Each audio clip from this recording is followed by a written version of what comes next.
Hey guys, welcome back. Today I have this 23 Nissan Frontier.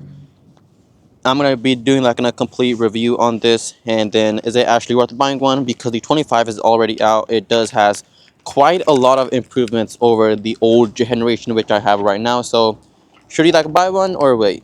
So starting with the front design, in my opinion, it looks amazing. It does has one of the best design in all of the midsize pickup trucks, because even though this is the SV trim, we still get a really solid front grille.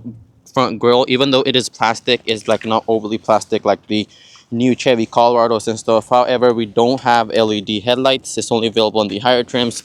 The only thing I don't like over here is the fake air vents that they have going on. And then we also do have two tow hooks on the underside of the truck. I have these gorgeous black gloss 17-inch rims, which look amazing, especially with the red paint. However, this SV trim doesn't have air air suspension. It's like available in higher trims, but not in the SV version. Overall, the side is amazing.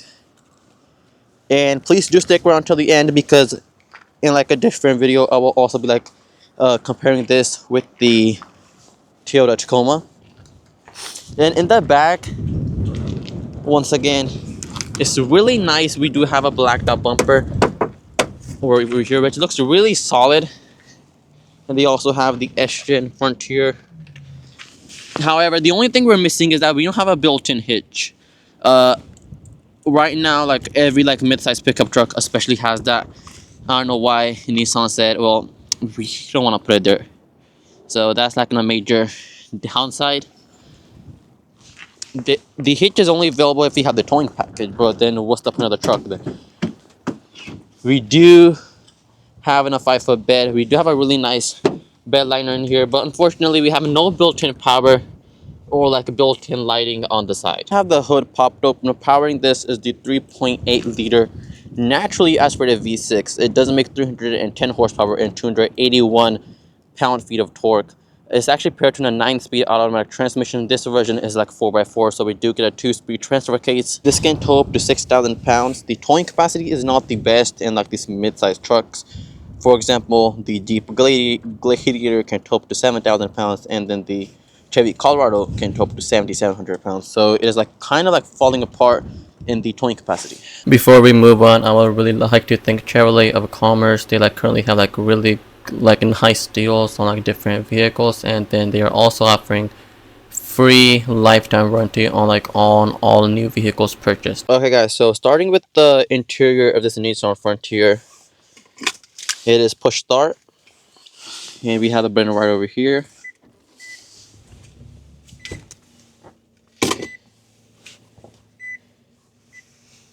And the overall, the interior is pretty decent for this like mid-size truck. We do have certain things which I will go over later. We do have some soft synthetic material on the top, and then we have some liner over here. And Nissan is using pretty basic stuff, but it is a mid-size truck. We do have hard plastic, and the same hard plastic going all over the dash. So the material wise, it's not the perfect combination, but overall the design and the look is actually quite good. And then over here we do have the steering wheel. Unfortunately, it is not heated and it's not fully leather wrapped either.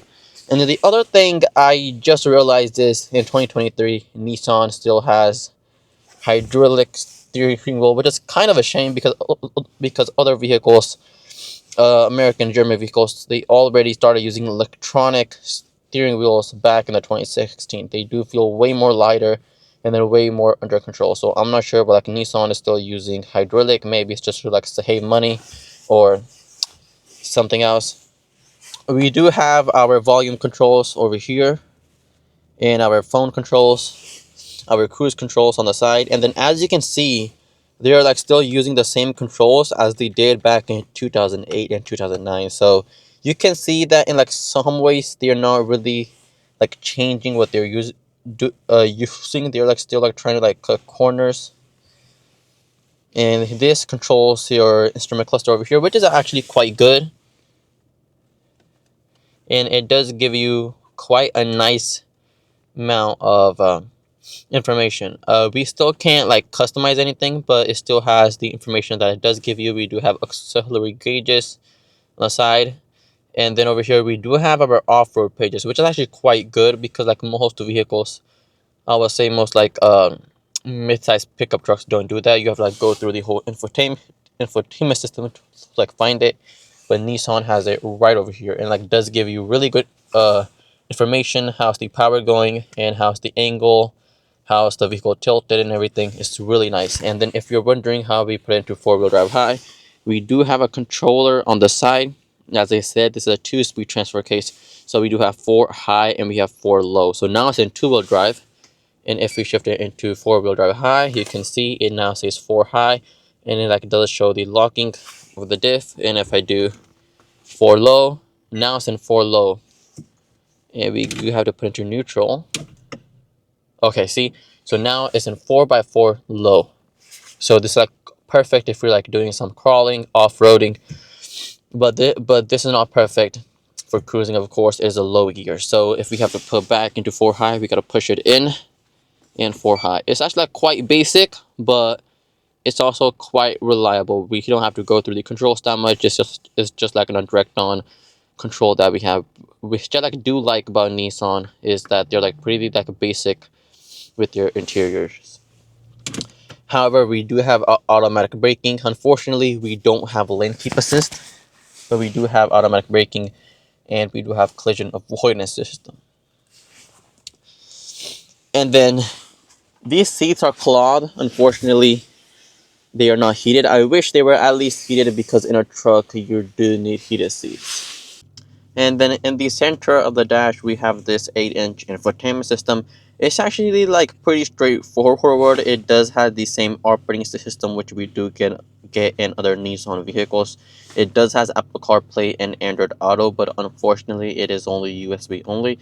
If you want to like use CarPlay, we do have Bluetooth. Unfortunately, this vehicle doesn't have built-in navs. We can get one with the navs, but like this like current version is without navs. Overall, it's pretty.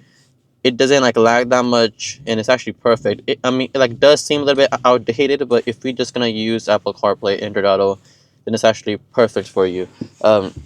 However, we do have a rear view camera too.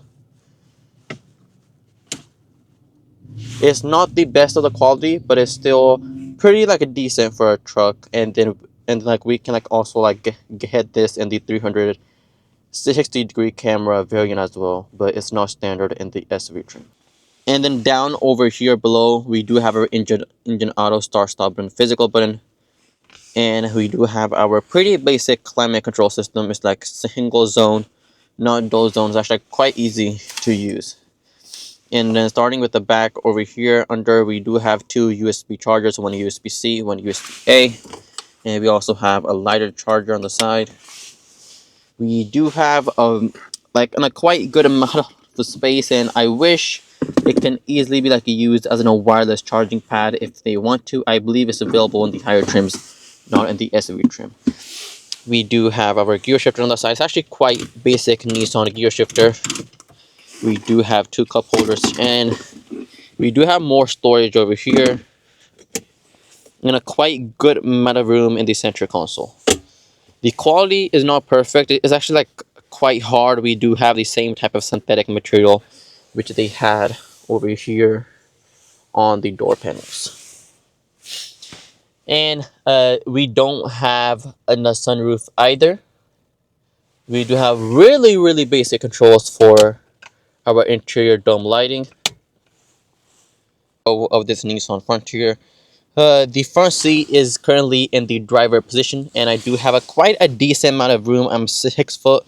The one thing I don't like is that in the back the seats are like raised quite high, and that like gives you kind of like an uncomfortable seating position. But overall, it's pretty decent back here.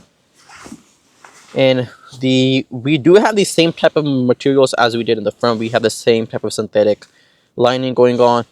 The door handles are actually quite good because the last time I like reviewed the Pathfinder, that had completely plastic cheap door handles. We do have a simple control for our door, and we have 2 USB chargers, one USB-C and then one USB-A. We also do have a hidden center console. Though the reason why I'm saying hidden is they have no pull tabs over here, so it's kind of you have to put your finger in there and then push it out, and we have two cup holders. Overall, this truck I would say is actually quite amazingly positioned. This like current one is in a 23. It's used. It does has 40k miles on it. It's like currently for sale at $20,000. Uh, I I would say that's actually quite amazing for like a truck. If we just want like pick up a load, you need good gas mileage and everything. When this came out, this I believe was at 33k. But the only thing I don't like about this truck is it's kind of like lacking behind in technology. But like the main thing which is missing is actually the rear hitch. As a truck, it should at least come with a rear hitch, as other vehicles do. It does have the power to like tow up to 6,000 pounds, but it's just like lacking the towing package. And then like with the towing package, you can't even tow a 6,000 pounds. For example, all the other vehicles always come with the towing hitch. I am like a full-time college student, so it like does quite challenging to like take my time out, record videos, and then edit them, and then post them within the given time. So if you can, please do subscribe, like, and share the video, and thank you.